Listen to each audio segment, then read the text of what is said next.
ভোর সকাল ৬টার সময় ঘুম থেকে উঠছি। ঘুম থেকে উঠেই হচ্ছে ম্যাডামের ছেলেকে নাস্তা করে দিয়ে স্কুলে পাঠিয়ে দিলাম। আর আজকে হচ্ছে আমার মেডিকেলে যাওয়ার ডেট।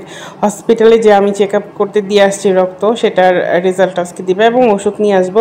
তো সাথেই থাকুন, অবশ্যই জানতে পারবেন আমার হসপিটালে ডক্টর কি বলেছে, কি হয়েছে সমস্যা, সব কিছু ডিটেলস আজকে আপনাদের সাথে আমি শেয়ার করব। ইনশাল্লাহ ভিডিওর শেষ পর্যন্ত আমার সাথেই থাকবেন এবং অবশ্যই আমাকে লাইক দিয়ে, আমার ভিডিওতে একটি লাইক দিয়ে আমাকে উৎসাহিত করবেন নেক্সট একটা ভালো ভিডিও বানানোর জন্য ইনশাআল্লাহ। তো সবাই পাশে থাকবেন, সাথে থাকবেন আর অবশ্যই একটি লাইক দিয়ে আমার ভিডিওটি দেখা শুরু করবেন। তো চলুন দেখি আমি কোথায় যাচ্ছি, কি করছি এবং কি বললো।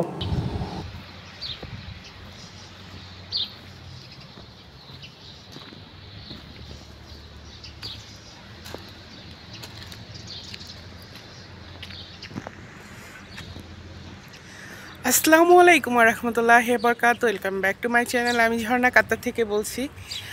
আজ হচ্ছে রবিবার আর সকালে এখন বাজে 7:30। তো আজকে 7:30 থেকে ব্লগটা শুরু করলাম। আর আমি আমার বাসার সামনে অপেক্ষা করতেছি সানির জন্য। সানি হচ্ছে গাড়ি নিয়ে গেছে বাচ্চাকে স্কুলে দিতে। ও আসলেই হচ্ছে আমি হসপিটালে যাব। আজকে হচ্ছে আমার হসপিটালের রিপোর্ট দিবে, দেন রিপোর্ট অনুযায়ী আমি ওষুধ যেটা আমাকে সাজেস্ট করবে সেটাও নিয়ে আসব।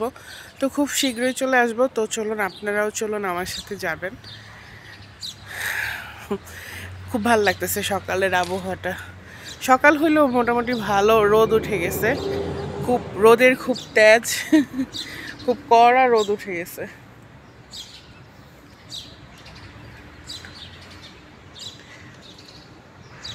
এই যে দেখেন রাস্তার মধ্যে দাঁড়ায় আছে, আর এই যে আমার বাসা। তো এই যে এখানে দাঁড়ায় আছি। সানি ফোন দিছিল, আন্টি আপনি বের হন, আমি আসতেছি, চলে আসতেছে। তো আমি যেহেতু বাহিরে অপেক্ষা করতেছিলাম সানির জন্য, সানি স্কুলে গেছিলো বাচ্চাকে নিয়ে, তো আসার পথে হচ্ছে আমাকে নিয়ে যাবে। তো আমি বাসার সামনে দাঁড়াইছিলাম, সানি অলরেডি চলে আসছে।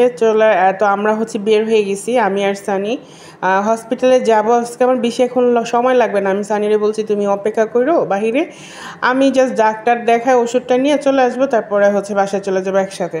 অবশ্য বেশি সময় লাগলে ওকে আমি বাসায় চলে যেতে বলতাম, তো যে বেশি সময় লাগেনি। হসপিটালে যাওয়ার সাথে সাথে আমি ডাক্তার পেয়ে গেছি। আর ডাক্তারের কাছে যাওয়ার পরে আমাকে ডাক্তার যেটা বললো সেটা হচ্ছে যে আমার প্রেশার মাপলো, ডায়াবেটিস আবার আজকে চেক করলো। তো ডায়াবেটিস মাশাআল্লাহ একেবারেই নর্মাল 4 পয়েন্টে আছে। আর প্রেশার আছে হচ্ছে আপনার 121/76, ঠিক আছে। তো যেহেতু আমি ওষুধ নিতেছি সেক্ষেত্রে একটু মানে কমই আছে 121/76। আর যেটা হচ্ছে আমার ওয়েট, সবচেয়ে মোস্ট ইম্পর্টেন্ট হচ্ছে আমার ওয়েট। আমার ওয়েট অনেক বেশি, অনেক ওয়েট কমাতে হবে, অনেক কমাতে হবে। আর আমার কোলেস্টেরল ধরা পড়ছে, এটা নতুন, আজকে প্রথম ধরা পড়লো। এর আগেও আমি চেক আপ করছি 2 মাস আগে, তখন আমার কোলেস্টেরল মানে ছিল না। বাট এই মাসে আর কি যখন আমি চেক আপ করলাম আমার নতুন করে কোলেস্টেরল ধরা পড়ছে। আর আমাকে বলছে যে আমার হার্টটা মানে হার্ট স্পেশালিস্ট দেখানোর জন্য, হার্টের যদি কোনো প্রবলেম থাকে, যেহেতু ডায়াবেটিস আর যেহেতু আমি অনেক হাঁপাই, তো এই কারণে বলছে হার্ট স্পেশালিস্ট দেখানোর জন্য নেক্সট জুন মাসের 4 তারিখে আমাকে আবার অ্যাপয়েন্টমেন্ট দিছে, ওই সময় চেক আপ করানোর জন্য বলছে। তো ইনশাল্লাহ আবার ওই সময় চেক আপ করবো। আবার এটাও বলছে গ্যাস্ট্রিকের জন্য অনেক সময় হাঁপাইতে পারি। তো প্রিয় দর্শক, আজ হচ্ছে শনিবার, সন্ধ্যা 7টা বাজে। তো আমার আজকে দিনের বেলা হচ্ছে আমি একটু কি বলে ভাজি করছিলাম, কি জানি বলে এটাকে, ভেন্ডি ভাজি করছিলাম, ওইটা দিয়ে ভাত খেয়েছি। তো এখন বাসায় কেউ নাই, সবাই চলে গেছে, আমার কাজ নাই।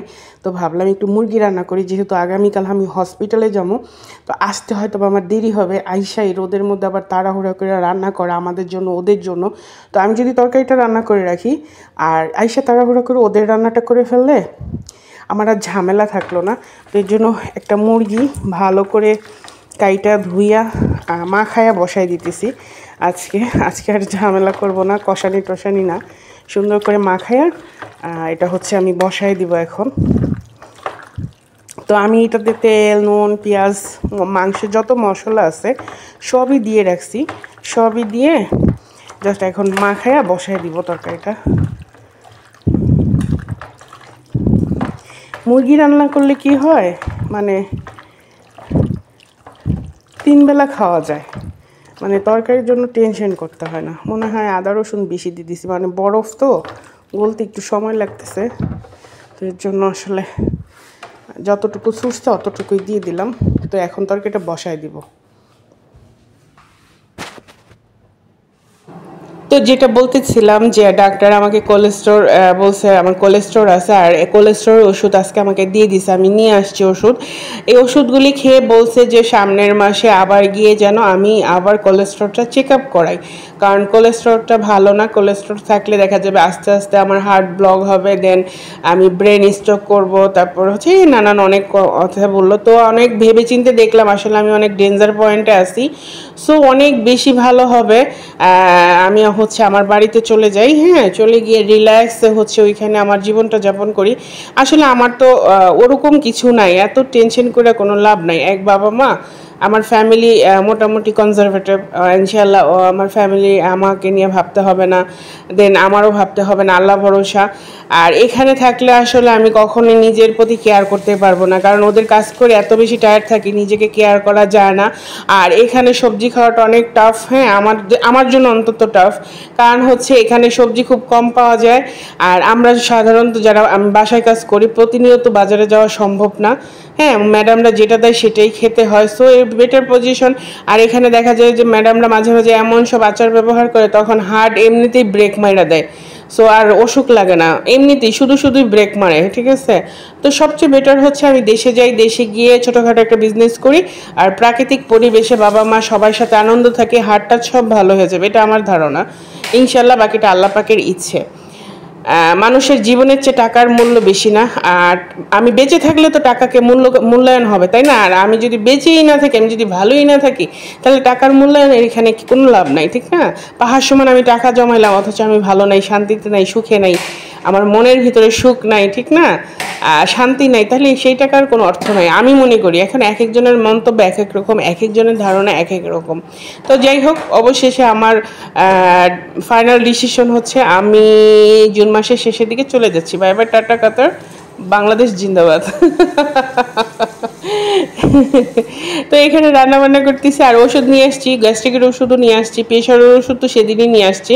তো সবাই আমার জন্য দোয়া করবেন, ইনশাল্লাহ যেন আমি খুব দ্রুত স্লিম হয়ে যাই। তবে এটা সত্যি, এবার ডাক্তার দেখায় যেটা বুঝতে পারলাম, আমি ঝর্ণা যদি এখন থেকে আমার স্বাস্থ্যটা না কমাই, তাহলে ভবিষ্যৎ আমার কুচকুচে অন্ধকার। হ্যাভি ওয়েটের জন্য অসুখ আমার ভেতরে বাসা বাঁধতেছে আস্তে আস্তে। তবে আমার অনেক সাবস্ক্রাইবার আপুরা, আমার ভালোবাসার আপুরা, আমার মানে অন্তরস্থল থেকে যারা আমাকে ভালোবাসে, তারা আমাকে আসলেই বলছে যে আপু আপনার ওয়েট কমান, ওয়েট কমান। তো ইনশাল্লাহ এবার তোরে ঝরে আমি রাখলাম, ইনশাল্লাহ আমি যদি ওয়েট না কমাইছি এবার ঝর্ণা, অবশ্য অনেক কমাইতে পারবো না, কারণ আমি খাইতে না অনেক ভালোবাসি, সত্যি কথা বলতে পারি। যেটা আমি এত মানে স্টাইল করে বলবো না আমি খেতে পারি না, আমি খেতে পছন্দ করি না, এইসব আই ডোন্ট লাইক দিস। ওকে, আমি খাইতে অনেক ভালোবাসি। আসলে মানুষের জীবনে তো ভালোবাসার একটা জায়গা থাকতে হবে না? আমার অনেক কিছু নাই, আবার অনেক কিছু আছে। আমি খেতে খুব ভালোবাসি এবং খাওয়াইতেও খুব ভালোবাসি, আলহামদুলিল্লাহ। তো আমি তারপরেও আমি খাওয়া ওইভাবে কন্ট্রোল করতে পারবো না, বাট আমি এক্সারসাইজ করব, যেটা ঠিক করছে। আমি প্রতিদিন হাঁটবো, দেন হাঁটার কারণে হইতে পারে আমার ওয়েট লস হবে, এবং দেশে গিয়ে হচ্ছে প্রচুর সবজি খাওয়া স্টার্ট করব। হ্যাঁ, আমার জীবন থেকে মাছ গোস এগুলো আমি হারাম করে দেবো। হয়তো বা সপ্তাহে একদিন খাবো, আর সবজিটাই বেশি খাবো ইনশাল্লাহ। আর এমনিতেও খাবো, হ্যাঁ, যখন কাজকর্ম করবো না, টাকা পয়সা থাকবে না, তখন তো এমনিতেই সবজি খাবো, তখন টাকা পয়সা চিন্তাই স্লিম হয়ে যাবো, ডায়েট করতে হবে না। আমার কথা শুনে মনে আপনারাও হাসেন, তাই না? কি পাগলের মতো যা তা বলে। আমি একদম আসলে আমি আমার অন্তর থেকে কথা বলি, ঠিক আছে? আমি ব্লগ করে দেখি স্টাইল করে বানায়, মানে ওই ফালতু কথা আমি বলার মেয়ে না। আমি যেটা বলি একদম স্ট্রেট ফরওয়ার্ড কথা। যার ভালো লাগে ওকে ওয়েলকাম, যার ভালো লাগে না ওকে বাই বাই।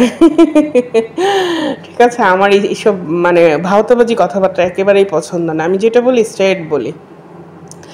তো এটা হচ্ছে আমার মেন এখন ব্যাপার। আর এখানে আলু নিয়ে আসছিল, সেগুলি গুছাচ্ছি। এখন কিন্তু আমি রান্নাঘরে বসে ভয়েস দিতেছি। হসপিটাল থেকে চলে এসে তাড়াহুড়ো করে আমি রান্না করলাম। রান্না করে আমি হচ্ছে আমার ভিডিওটা রেডি করতেছি। রান্না এখনও চুলায়, তো চুলায় দিয়ে হচ্ছে আমি আমার ভিডিওটা রেডি করতেছি। আপনাদের জন্য কত কষ্ট করি, অবশ্যই একটু লাইক করে দেন প্লিজ। আপনারা একটু লাইক করলে আমার অনেক উপকার হয়, আমার ভিডিওটা ইমপ্রেশন বাড়ে, ইউটিউব অনেকের কাছে পৌঁছায় দেয়। প্লিজ একটু লাইক দিয়ে দিন। তো আজকে হচ্ছে আমি হচ্ছে একটু আমার জন্য রূপচর্চা করব। এখানে হচ্ছে একটা ক্রিম বানিয়েছি আমি আমার স্কিনের জন্য।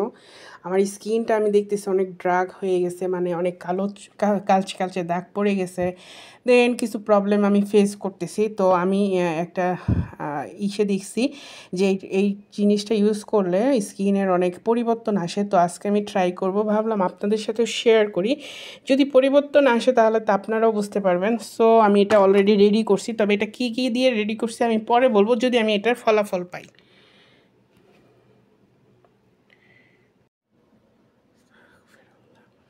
তো আমি হচ্ছে পুরো ক্রিমটা হচ্ছে মুখে অ্যাপ্লাই করলাম। করার পরে দেখি কীরকম রেজাল্ট আসে, সেটা আপনাদের সাথে শেয়ার করব। ততক্ষণ পর্যন্ত আপনারা আমার সাথেই থাকবেন। ইনশাল্লাহ ভিডিওটা কন্টিনিউ করবেন। আর যদি ভালো লেগে থাকে অবশ্যই লাইক কমেন্ট শেয়ার করে দেবেন। প্রিয় আপুরা, কি মনে হয় আমার স্কিনে কোনো চেঞ্জ আসছে? যদি আসে অবশ্যই বলবেন। হ্যাঁ, আমার স্কিনটাতে অনেক ব্ল্যাক সার্কেল পড়ছে, প্রচুর ব্ল্যাক সার্কেল পড়ছে। তো আমি চিন্তা করলাম একটু কেয়ার করি, আসলে নিজেকে একটু ভালোবাসা। আমি অনেক বেশি কেয়ারলেস, সত্যি কথা, আমার নিজের প্রতি আমি অনেক বেশি কেয়ারলেস। আমি একেবারেই কেয়ার করি না নিজেকে। সবসময় কাজ আর ডিপ্রেশনে থাকি সবাইকে নিয়ে, বা অন্য কোনো নিজের শারীরিক অসুস্থতার কারণে। তো অনেক চিন্তা করে দেখলাম যে আমার একজন সাবস্ক্রাইবার বলছে, আপু বিয়ে করে ফেলেন, বিয়ে করলে দেখবেন চেহারার মধ্যে গ্লেজ মারতেছে। হ্যাঁ, তো আমি চিন্তা করলাম যে দেখি তো বিয়ে করা ছাড়া চেহারায় গ্লেজ আসে নাকি, তার জন্য একটু প্রচেষ্টা করা। আপনারা কিন্তু আবার হাইসেন না আমার কথা শোনা, সত্যি সত্যি একজন সাবস্ক্রাইবার আমাকে এটা বলছে কমেন্টস করে যে বিয়ে শাদী করলে নাকি চেহারায় গ্লেজ মারে। আল্লাহু আকবার। তো এর জন্য আমি চেষ্টা করতেছি উইদাউট বিয়ে ছাড়া চেহারায় গ্লেজ মারে কিনা। I want to try.